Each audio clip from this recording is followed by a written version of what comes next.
മാന്യ പ്രേക്ഷകർക്ക് എൻ്റെ പ്രണാമം.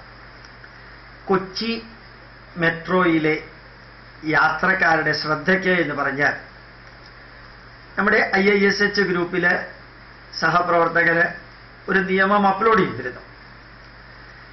അത് നമ്മളുടെ പൈതൃകവുമായിട്ട് ബന്ധപ്പെട്ടിട്ട് ഇതിൽ പറയേണ്ട കാര്യം വളരെ സന്തോഷത്തോടു കൂടി കേരളത്തിൽ പുകവലി നിർത്തണമെന്ന് തീരുമാനിച്ച് നിയമം വന്നു. ഇന്ന് പുകവലിക്കുന്നവരുടെ എണ്ണം വളരെ കുറഞ്ഞു. മുറുക്കി തുപ്പുന്നവർ പ്രാക്ടിക്കലി ഇല്ല. അതേപോലെ തന്നെ ഹെൽമറ്റ് ധരിക്കണമെന്ന് നിർബന്ധം വന്നു. ഇന്ന് എല്ലാവരും ധരിക്കുന്നു. കാർ ഓടിക്കുമ്പോഴത്തേക്കും സേഫ്റ്റി ബെൽറ്റ് ഇടണം എന്ന നിർബന്ധം വന്നു. അതും അക്ഷരം പ്രതി അനുശാസനം. അപ്പം നിയമം കർക്കശമാക്കിയാൽ ഭാരതം ഒരു പുറമ്പോക്കല്ല, നല്ല നിയമത്തിനകത്ത് ഇവരെ എല്ലാവരെയും കൊണ്ടുവരാൻ സാധിക്കും എന്ന് വ്യക്തമായിട്ട് തെളിയിക്കാൻ സാധിച്ചു. ഈ വർഷം ആധാറും ഇൻകം ടാക്സും ബാക്കി എല്ലാം ബാങ്ക് അക്കൗണ്ടുകളും എല്ലാം ആധാറുമായിട്ട് ബന്ധപ്പെടുത്തിയപ്പോൾ 1,28,000 കോടി രൂപ 1,28,000 കോടി രൂപയാണ് ഇൻകം ടാക്സ് വർധന ഉണ്ടായിരിക്കുന്നത്. ഒരു ടാക്സും പുതിയതായിട്ട് ചേർക്കാതെ ഇത്രയും വർധനയുണ്ടായി. ഈ 1,25,000 കോടിയിൽ പരം രൂപ കിട്ടിയതിൽ 1/3 ഭാഗം ബോംബെ നഗരത്തിൽ നിന്നാണ് ഇൻകം ടാക്സ് ലഭിച്ചത് ബോംബെ നഗരത്തിൽ നിന്നാണ്. ആലോചിച്ച് നോക്കാം, എത്രയാ ടാക്സ് ആയിട്ട് പിടിക്കാൻ സാധിക്കാൻ നിയമം കർക്കശമാക്കിയാൽ.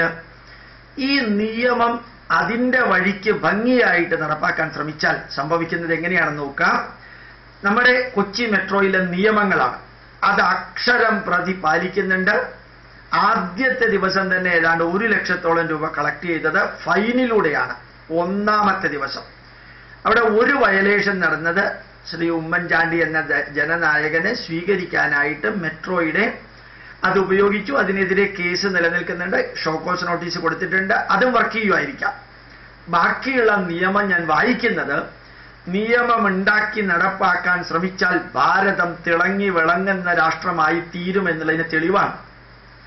സിക്കിമിലായാലും ഹരിയാനയിലായാലും ജാർഖണ്ഡിലായാലും കേരളത്തിലായാലും പൊതു വഴിയിൽ മലവിസർജനം നടത്തുന്നത് ഇല്ലാതെയാക്കിയിരിക്കുന്ന ഒരു നിയമമുണ്ട്. 65% ടോയ്ലറ്റുകൾ ഉണ്ടാക്കാൻ ഭാരതത്തിൽ സാധിച്ചിട്ടുണ്ട്. നല്ല രീതിയിൽ മാറ്റം വരുന്ന കൂട്ടത്തിൽ ചില നിയമങ്ങൾ അനുസരിപ്പിക്കാനായിട്ട് ഇറങ്ങി പുറപ്പെട്ട് അനുസരിപ്പിക്കാൻ തുടങ്ങിയാൽ ഭാരതം മാറും, കേരളം മാറും, സർവ്വതും മാറും. ഒന്ന് ആലോചിച്ച് നോക്കാം. ഞാൻ വായിക്കാൻ പോകുന്നത് ആത്മീയതയൊന്നുമല്ല. ആ നിയമങ്ങൾ കൃത്യമായിട്ട് നടപ്പാക്കുമ്പോൾ ഉണ്ടാകുന്ന പ്രത്യേകതയാണ്. 11 സ്റ്റേഷനാണ് മെട്രോയ്ക്ക് ഉള്ളത്. 10 രൂപ മിനിമം ചാർജ്. ആലുവ മുതൽ പാലാരിവട്ടം വരെ 40 രൂപ. പാർക്കിംഗ് ഏരിയ മുതൽ ട്രെയിനിന്റെ ഉള്ളിൽ വരെ ശക്തമായ ക്യാമറ നിരീക്ഷണം ഉണ്ട്. സുരക്ഷാ പരിശോധനയ്ക്ക് ശേഷം മാത്രമേ ബാഗുകൾ ഉൾപ്പെടെ അകത്തേക്ക് കയറ്റൂ. മുഴുവൻ സമയവും മുട്ടത്തെ മെട്രോ ഓപ്പറേഷൻ കൺട്രോൾ റൂമിലിരുന്ന് സുരക്ഷാ ഉദ്യോഗസ്ഥർ ഓരോ ട്രെയിനും സ്റ്റേഷനും വീക്ഷിക്കുന്നുണ്ട്. ഓരോ സ്റ്റേഷനിലും പ്രത്യേക കൗണ്ടറുകളിലെത്തി ടിക്കറ്റ് എടുക്കണം. കൊച്ചി 1 എന്ന സ്മാർട്ട് കാർഡ് ടിക്കറ്റും ഉപയോഗിക്കാം. പ്ലാറ്റ്ഫോമിലേക്ക് കടക്കാൻ ടിക്കറ്റ് പരിശോധനയ്ക്ക് വിധേയമാക്കണം. ഇതിന് സ്ഥാപിച്ച വിക്കറ്റ് ഗേറ്റുകളിൽ ടിക്കറ്റ് സ്കാൻ ചെയ്യണം. അപ്പോഴേ ഗേറ്റ് തുറക്കുള്ളൂ. ആ ഉദ്ഘാടനം കഴിഞ്ഞ പെർഫെക്റ്റ് ആയിട്ടാണ് ഓരോ കാര്യവും ചെയ്തിരിക്കുന്നത്. പിന്നീട് അതിലേക്ക് ചേർക്കുകയല്ല ചെയ്തത്.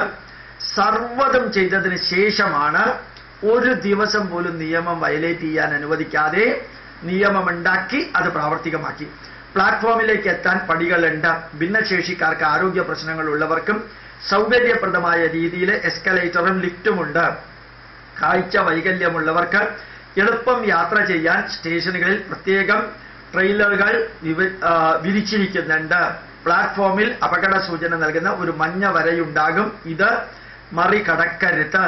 പ്രത്യേകം തയ്യാറാക്കിയ സീറ്റുകൾ ഗർഭിണികൾക്കും ഭിന്നശേഷിക്കാർക്കും ഉൾപ്പെടെ പ്രത്യേക പരിഗണന വേണ്ടവർക്ക് കുഷ്യനോട് കൂടിയ 4 ഇരിപ്പിടം വാതിലിന് സമീപം തന്നെ ഉണ്ട്.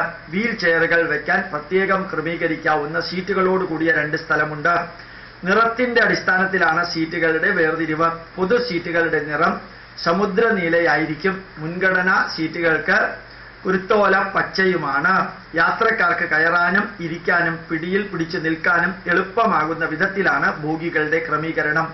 സ്റ്റോപ്പുകളുടെ വിവരങ്ങളും മറ്റും മനസ്സിലാക്കാൻ വലിയ ഡിസ്പ്ലേ ബോർഡ്, 6 വലിയ LED സ്ക്രീനുകൾ വിവരങ്ങൾ നൽകാനും വിനോദത്തിനും പരസ്യ ആവശ്യത്തിനുമായി ക്രമീകരിച്ചിട്ടുണ്ട്. Route map പ്രദർശിപ്പിക്കുന്നുണ്ട്. ഇതിലെ വിവരങ്ങൾ 3 ഭാഷകളിൽ അറിയിപ്പായി ലഭിക്കും. അടിയന്തര ഘട്ടങ്ങളിൽ യാത്രക്കാർക്ക് ഡ്രൈവറുമായി ബന്ധപ്പെടാം. ഇതിന് പ്രത്യേക ഇൻകോം നമ്പർ ഉണ്ട്. മൊബൈലുകളും മറ്റും ചാർജ് ചെയ്യാൻ സംവിധാനമുണ്ട്. ആന്റി ഗ്രാഫിറ്റി സംവിധാനം അലൂമിനിയം ഉപയോഗിച്ചിരിക്കുന്നതിനായി ട്രെയിനിനുള്ളിൽ കോറി വരച്ചിടാൻ സാധ്യമല്ല. ട്രെയിനിനുള്ളിൽ വരച്ചിടാൻ സാധ്യമല്ല. മറ്റുള്ളവർക്ക് ശല്യം ഉണ്ടാക്കുന്ന രീതിയിൽ ശബ്ദമുണ്ടാക്കാൻ പാടില്ല.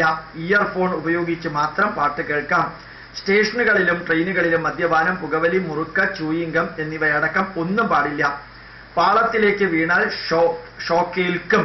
അപകടം സംഭവിച്ചാൽ പ്ലാറ്റ്ഫോമിലെ എമർജൻസി സ്വിച്ച് വഴി വൈദ്യുതി വിച്ഛേദിക്കാം. അനാവശ്യമായ ബട്ടൺ ഉപയോഗിച്ചാൽ പിഴയാണ്. അടുത്തത് നിയമങ്ങൾ നോക്കാം. എത്ര ഭംഗിയായിട്ട് നിയമങ്ങൾ ഇംപ്ലിമെന്റ് ചെയ്യാൻ ഉണ്ടാക്കി നോക്കാം. മദ്യപിച്ച് മെട്രോയിൽ കയറിയാൽ 500 രൂപയാണ് പിഴ. മറ്റ് യാത്രക്കാരെ ഉപദ്രവിച്ചാൽ തടവ് അടക്കം ശിക്ഷ. ട്രെയിനിൽ കുത്തിവരയ്ക്കാൻ ശ്രമിച്ചാൽ 1000 രൂപ പിഴയും 6 മാസം വരെ തടവും ലഭിച്ചേക്കാം. ഇനി ഈ നിയമാവലികളുടെ ഇംപ്ലിമെന്റേഷൻ കടുകിട വ്യത്യാസമില്ലാതെ നടപ്പാക്കാനുള്ള സംവിധാനവും അവിടെയുണ്ട്. ഞാൻ ഇത്രയും പറഞ്ഞത് നമ്മുടെ പൈതൃകത്തിന്റെ ഒരു വലിയ കാര്യം എന്ന രീതിയിൽ യൂട്യൂബിൽ പറയേണ്ടതല്ല. ഭാരതം മുഴുവനും കേരളം മുഴുവനും നിയമം നടപ്പാക്കാൻ ഇറങ്ങി പുറപ്പെട്ടു എന്ന് വിചാരിക്കാം. ഇപ്പൊ ഇൻകം ടാക്സ് പിടിക്കുന്നത് നോക്കാം. എല്ലാ കോപ്പറേറ്റീവ് ബാങ്കിൽ ഉൾപ്പെടെയുള്ളവർ എത്രയൊക്കെ വ്യക്തികൾ ഇവിടെ ഒച്ചയെടുത്തു, എത്ര പേർ ഒച്ചയെടുത്തു. കോപ്പറേറ്റീവ് ബാങ്കിലെ അക്കൗണ്ട് സർവ ബാങ്കിൽ നിന്നും നേരെ ഇൻകം ടാക്സിലേക്ക് TDS കളക്ട് ചെയ്യും. നിങ്ങൾക്ക് ഇൻകം ടാക്സ് കൊടുക്കാതിരിക്കാൻ പറ്റില്ല. നമ്മുടെ നാടിന്റെ നിയമത്തിൽ പുതിയ നിയമങ്ങൾ ഒന്നും കൊണ്ടുവരികയല്ല ചെയ്തത്, ഉള്ളത് നടപ്പാക്കുകയാണ് ചെയ്തത്. ഇത്രയും കാലം നടപ്പാക്കാതെ എല്ലാ നിയമവ്യവസ്ഥകളും അതേപോലെ നടപ്പിലാക്കി എന്ന് വിചാരിക്കാം. ഭാരതം എത്ര എത്ര ഉഷാ ഉതുപ്പ് പാടിയ പോലെ എന്റെ കേരളം എത്ര സുന്ദരം, എന്റെ ഭാരതം എത്ര സുന്ദരം. ഒന്നുകൂടി ഓർമ്മിക്കാനുണ്ട്. അതുകൂടി ഞാൻ സെപ്പറേറ്റ് ആയിട്ട് പറയുന്നതിന് പകരം പറയാൻ, പണ്ട് ഇവിടെ ഏത് വ്യവസായം, ഏത് ഇൻഡസ്ട്രി, ഏത് സ്ഥാപനം തുടങ്ങിയാലും അത് മുഴുവനും കുത്തുപാള എടുപ്പിച്ച് ശരിക്കും പറഞ്ഞാലും മുതലാളിയും തൊഴിലാളിയുമായിട്ട് വേർതിരിച്ച് തമ്മിൽ തല്ലി കൊന്നു കൊല വിളിച്ചവര് ഇപ്പൊ അധികാരത്തിൽ ഇരിക്കുമ്പോൾ വൈപ്പിനില് ഇന്ത്യൻ ഓയിൽ കോർപ്പറേഷന്റെ ഒരു ടാങ്കർ സ്ഥാപിക്കുന്നതിനെതിരെയുള്ള സമരം എങ്ങനെയാ കൈകാര്യം ചെയ്യേണ്ടി വരുന്നതെന്ന് കൂടി നോക്കാം. ഞാൻ പറഞ്ഞ വരികളിൽ കൺഫ്യൂഷൻ ഉണ്ടെങ്കിൽ ഒന്നുകൂടി പറയാം. ഇവിടെയുള്ള വികസനത്തെ മുഴുവനും എതിർക്കാം. ഭാരതത്തിലെ മറ്റൊരു സംസ്ഥാനങ്ങളിലും ഇല്ലാത്ത ഒരു സംഭവമാണ്. എന്തിവിടെ വന്നാലും, മെട്രോ വന്നാലും, കൊച്ചിൻ ഷിപ്പ്യാർഡ് വന്നാലും, ഓയിൽ റിഫൈനറി വന്നാലും, ബ്രഹ്മപുരത്തെ ജനറേറ്റർ വന്നാലും, വളം ഫാക്ടറി വന്നു കഴിഞ്ഞാലും, മാലിന്യ പ്രോസസ്സിംഗ് ഫാക്ടറി വന്നു കഴിഞ്ഞാലും എല്ലാത്തിനെയും എതിർക്കുകയും പുച്ഛിക്കുകയും ചെയ്തുകൊണ്ട് എന്ത് തോന്നിവാസവും ചെയ്യുന്ന ഒരു വിഭാഗം കമ്പനിക്കാരും, പൈസ കൊടുത്തിട്ട് കാര്യം നേടുന്ന കമ്പനിക്കാരും വേണ്ടതിനും വേണ്ടാത്തതിനും സമരം ചെയ്തതുകൊണ്ട് സമരത്തിന് ഒരു വിലയും ഇല്ലാത്ത അവസ്ഥയിലേക്ക് എത്തുകയും ചെയ്യാം. ആ സമരം ചെയ്തവർ തന്നെ ഭരിക്കുമ്പോൾ കുറച്ചു കാലം മുമ്പ് വരെ പറഞ്ഞിരുന്നു ഭരണവും സമരവും നമ്മൾ ഒരുമിച്ച് കൊണ്ടുപോകുമെന്ന്. ആർക്ക് നേരെയാ സമരം? ഭാരതത്തിലെ 31 ഹൈ ക്വാളിറ്റി സ്മാർട്ട് സിറ്റി ഉണ്ടാക്കുന്നതിൽ ഒന്നാമത്തെ ചോയ്സ് കൊടുത്തിരിക്കുന്ന തിരുവനന്തപുരത്തേക്കാണ്. ഈ കൊച്ചി മെട്രോ വരുമ്പോൾ ഏറ്റവും അധികം അഭിനന്ദനങ്ങൾ ചൊരിഞ്ഞത് കേരള ഗവൺമെന്റിനാണ്. ഏത് പ്രോജക്റ്റും സബ്മിറ്റ് ചെയ്ത് കഴിഞ്ഞാൽ അപ്പ സാങ്ഷൻ ചെയ്യുന്നു. ആര് ഭരിക്കുന്നു ആര് ഭരിക്കുന്നില്ല നോക്കിയിട്ടല്ല. ഇനി ആരുടെ നേർക്കാ സമരം ചെയ്യുക? ഇനി സമരം ചെയ്യുന്നത് ഇത്രയും കാലം അണികളെ പിടിച്ചു നിർത്താനും അംഗസംഖ്യ കൂട്ടാനും കുറേയധികം മാസവരി പിരിച്ച് കുറെ പേർക്ക് തിന്നാനും എല്ലാം വേണ്ടി സമരം ചെയ്തവര് ഇപ്പൊ ഭരണത്തിലിരിക്കുമ്പോ മറ്റ് ചിലര് കൂടെ ഉള്ളവർ ഉൾപ്പെടെ ഉള്ളവർ സമരം ചെയ്യുമ്പോ എന്ത് പറഞ്ഞിട്ട് അതിനെ ഇല്ലാതെയാക്കാം?